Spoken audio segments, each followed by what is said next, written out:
They pulled her out of the Bering Sea at 0340 hours, and the first thing anyone noticed was that she was still breathing. The second thing they noticed was the drive. She had it pressed against her sternum, held in place by a strip of electrical tape wound 3 times around her torso beneath the wetsuit. The tape had held 11 hours in 41-degree water, hypothermia shutting down her extremities from the outside in, and she had kept that drive exactly where she'd put it. Chief Petty Officer Yarnell was the one who found it when he cut open the suit on the deck of the USS Devlin, and he stood there for a moment longer than a trained man should, just looking at it. Commander Spreck arrived 90 seconds later. He looked at the woman on the deck, then at the drive, then at Yarnell. "Nobody touches that," he said. "Nobody talks about that." Yarnell nodded. He understood the order. He didn't understand why, which was a distinction that would matter later. Her name was Adrienne Mast, though it would take them 4 hours to confirm it, and another 6 hours after that before anyone aboard the Devlin would say it out loud. She had no identification on her person, no dog tags, no unit patch on what remained of her gear.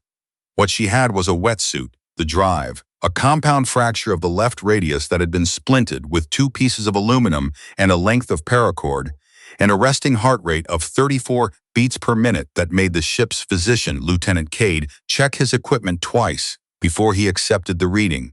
That's not a normal heart rate for a person in hypothermic shock. Cade told Spreck when the commander appeared in the medical bay at 0510.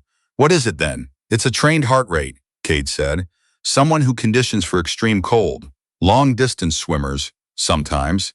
Special operations occasionally." He paused. "Snipers." Spreck looked through the observation window at the woman in the bed. She was still unconscious. Her left arm was in a proper cast now, her core temperature coming up slowly, her face slack and pale against the pillow. She looked, in that moment, like someone's daughter. "When she wakes up," Spreck's, "you call me before you call anyone else." She woke up at 11:47 and immediately asked for the drive. Cade was the only one in the room. He told her he didn't know what she was talking about. She looked at him with gray eyes that had already done their inventory of the space, the door, the monitoring equipment, the distance between the bed and the window. And she said, very quietly, "Doctor, I can see from the tape residue on your glove that you've already processed it as evidence. That means it's in a sealed container somewhere on this ship. I need you to tell Commander Spreck that I'm awake and that I want it back." Cade called Spreck. Spreck arrived with the drive in a sealed evidence bag and a petty officer named Lund standing outside the door. He set the bag on the table beside Mast's bed and sat down in the chair across from her. Neither of them spoke for a moment. "You want to tell me where you've been?" Spreck said finally. "I want to tell you what's on that drive," Mast said. "Where I've been is a secondary concern."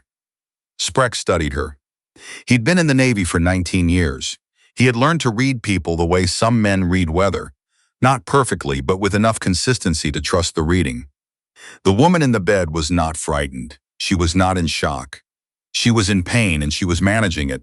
And underneath the management, she was something he couldn't quite name. Certain, maybe. The way a person is certain when they've already done the hardest part of something. "All right," he said.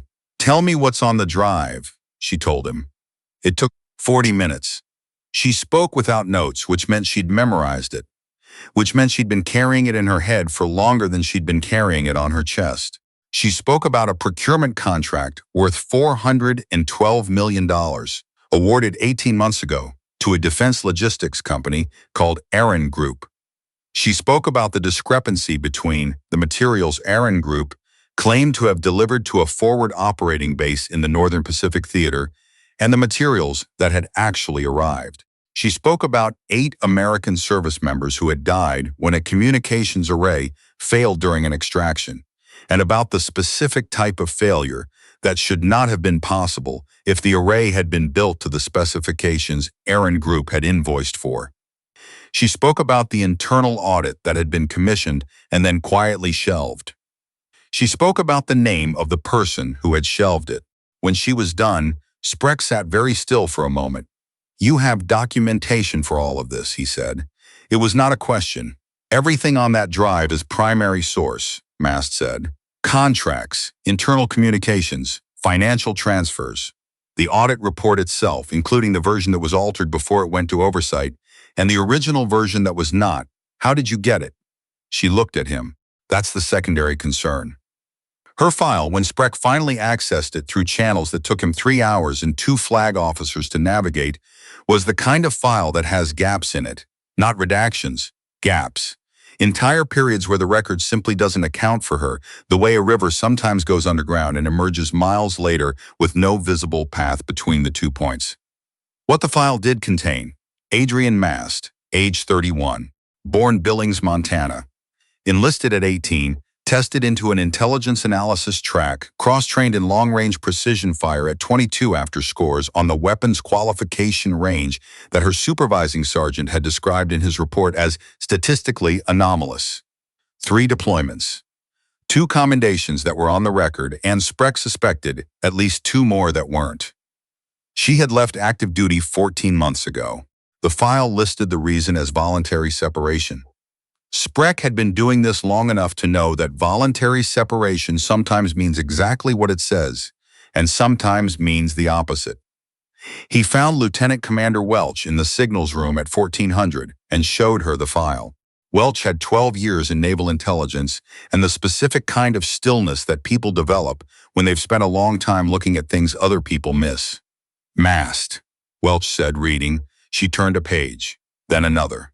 Then she looked up. She was assigned to the Aaron contract review team before she separated, I know, and now she shows up in the Bering Sea with a drive full of documentation about the Aaron contract, I know, and someone put her in the water. Spreck. Welch closed the file. Nobody swims 11 hours in 41-degree water because they felt like it. Someone put her in that water and assumed the ocean would finish the job. The ship's motion felt different after that. Or maybe Spreck just noticed it more. She asked for a laptop at 1600. Cade said no, on medical grounds, which she accepted with a patience that told Spreck she understood exactly what kind of patience the situation required. She asked for food instead, and ate methodically: protein, carbohydrates, in the order a person would eat them if they were thinking about recovery rather than taste. She asked Lund through the door what the weather was doing. He told her it was calm, which she received as information and filed somewhere. Spreck came back at 1800. He brought Welch. We've had contact from Pacific Fleet Command, he said. There's a request for us to hold your position pending transfer to a naval station for a formal debrief.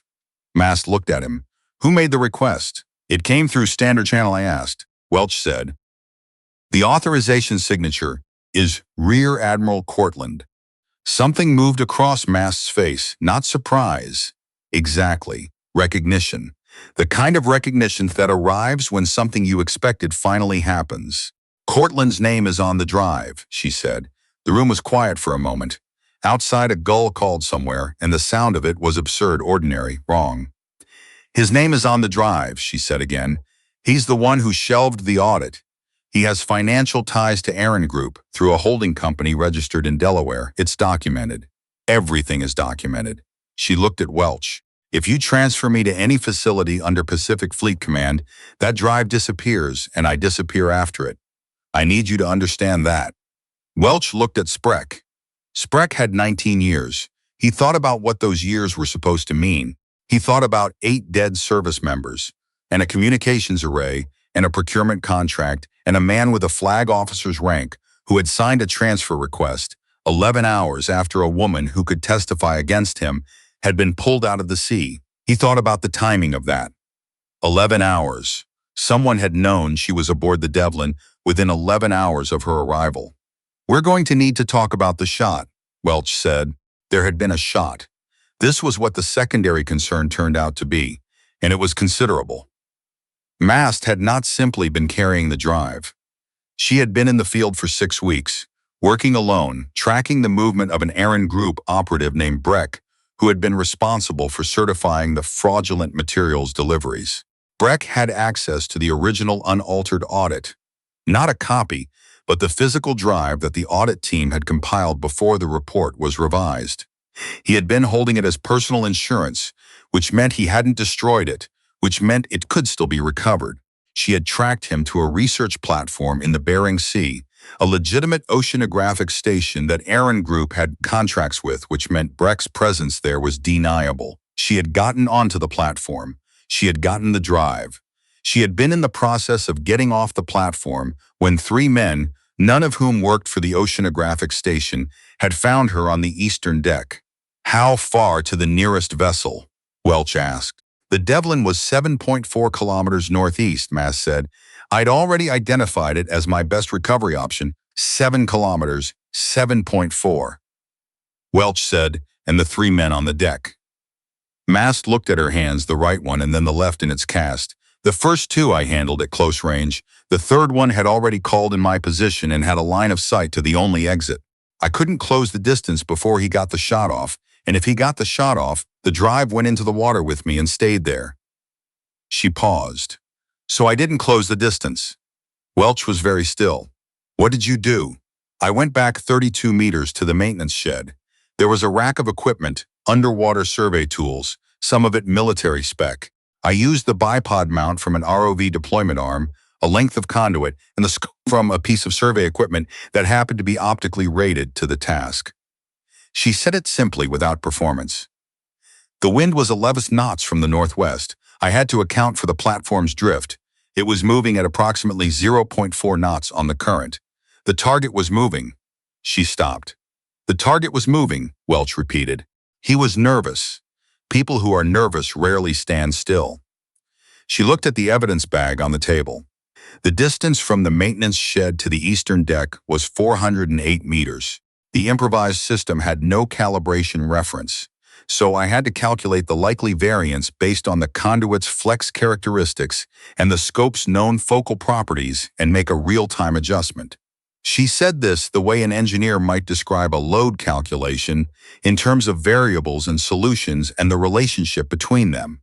I made the adjustment. The shot was successful. I went off the eastern deck into the water with the drive. Welch looked at Spreck. Spreck was looking at Mast.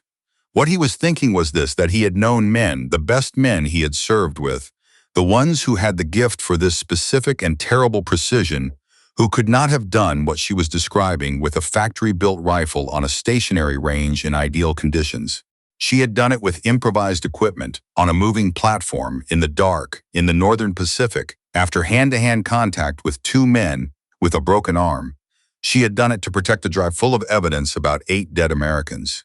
You've been alone with this for a long time, he said. It was not a tactical observation, it was something else. She looked at him. 14 months, she said. Since I separated. Why didn't you go to the IG? Congressional oversight? There are. The person I would have gone to in IG was briefed on the Aaron situation 18 months ago, Mast said. He didn't act on it. His wife is on the Aaron Group Advisory Board. I know this because I checked before I decided that formal channels were not an option. She said it without bitterness. Bitterness would have required her to still be surprised. I wasn't willing to watch this get buried again. I wasn't willing to let 8 families keep being told their people died because of bad luck. The room was quiet again. The gull was gone. The sea moved under the hull. What do you need from us? Spreck said. What she needed was time and a secure communications channel that did not route through Pacific Fleet Command. Welch spent 2 hours finding one. What she found was an adjutant at Naval Criminal Investigative Services, Washington Field Office, named Drummond, who had a reputation, in certain circles, for being the specific kind of person who is difficult to pressure because he doesn't have enough ambition to be leveraged.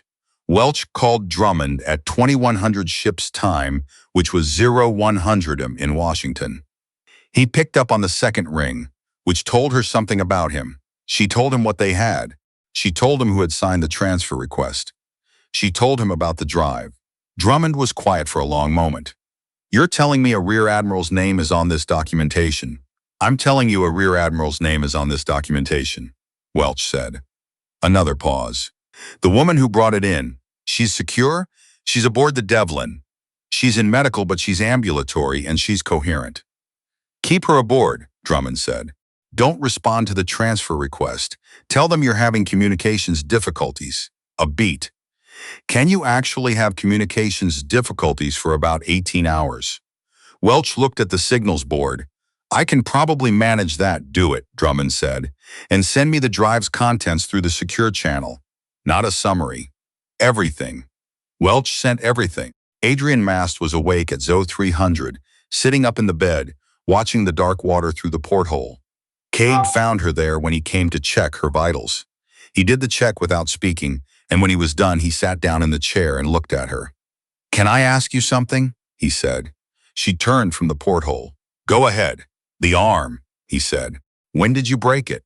"During the close contact on the deck, and then you splinted it yourself." "Yes." "And then you made the shot." "Yes." Cade sat with that for a moment. He was 28 years old, which was young enough that what he felt was still uncomplicated, straightforward admiration, uncut by the professional caution that would develop over time. "How?" he said. "How did you make the shot with a broken arm?" Mast considered the question. She looked as though she was deciding how honest to be, and then decided to be honest. "The left arm steadies the platform," she said. "It doesn't apply force, it absorbs. With a compound fracture, you lose the fine motor control, but if you splint correctly, you can still use it as a prop. The calculation problem was that the fracture altered my natural position by approximately 3 degrees, which I had to account for in the adjustment." She paused. "It hurt significantly, but pain is information. It tells you where you are. I knew where I was." Cade looked at her. He didn't say anything, because there wasn't anything to say. She turned back to the porthole. Outside, the sea was very dark, and the stars above it were very clear, and she watched both with the same expression. Not peace, exactly, but something in that neighborhood. The look of a person who has been inside a very long silence and has finally, at some cost, come out the other side of it. 8 people, she said quietly, mostly to herself. They had names. Cade did not ask her to clarify. He understood. At 11:14 the following morning, NCIS agents boarded the Devlin via helicopter from a facility that was not under Pacific Fleet Command's jurisdiction. They had warrants. They had a sealed chain of custody document for the drive. They had a deposition notice for Adrienne Mast. They also had, Drummond had made sure of this personally, a media contact at 3 separate news organizations who had been given a sealed summary the night before. Time to go live at noon Eastern if they did not receive a specific code from Drummond by 11:45. They received the code at 11:43. The stories ran anyway, 6 days later after the warrants were served. Rear Admiral Cortland was placed on administrative leave pending investigation. 3 senior executives at Aaron Group were arrested. The procurement contract was suspended. The original unaltered audit report, the one Mast had pulled from a man named Breck on a research platform in the Bering Sea, 11 hours before anyone on the Devlin knew her name, was entered into evidence. Spreck found her on the forward deck at 1400, watching the helicopter disappear south.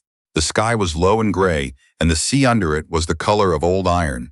"Drummond says the deposition will take about a week," Spreck said. "Then there'll be more after that. It'll go on for a while." "I know," Mast said. "You'll need protection during the process. I know that too." He stood beside her for a moment. The wind was coming from the northwest, which was the same direction it had been coming from on the platform, and he found himself thinking about that. About her in the dark, accounting for the wind, accounting for the drift, accounting for the 3 degrees the broken arm had taken from her, doing the math, making the adjustment. "The 8 service members," he said. "Did you know any of them?" She was quiet for a moment. The sea moved. "One," she said. "He was my training partner at the range." 26 years old, he had a daughter who was 3 months old when he deployed. She didn't look at Spreck when she said it. She kept her eyes on the horizon where the helicopter was no longer visible. "Her name is Wren. She's 2 now. She'll never know him." Spreck didn't say anything. There was nothing useful to say. "That's who the drive is for," Mast said. "Not the oversight process. Not the investigation. Wren." She turned and looked at him then directly, the gray eyes clear and without apology. That's who all of it was for. She held his gaze for a moment. Then she turned and walked back inside, and the wind came off the sea behind her, cold and without sentiment, and the Devlin moved north through the dark water toward whatever came next.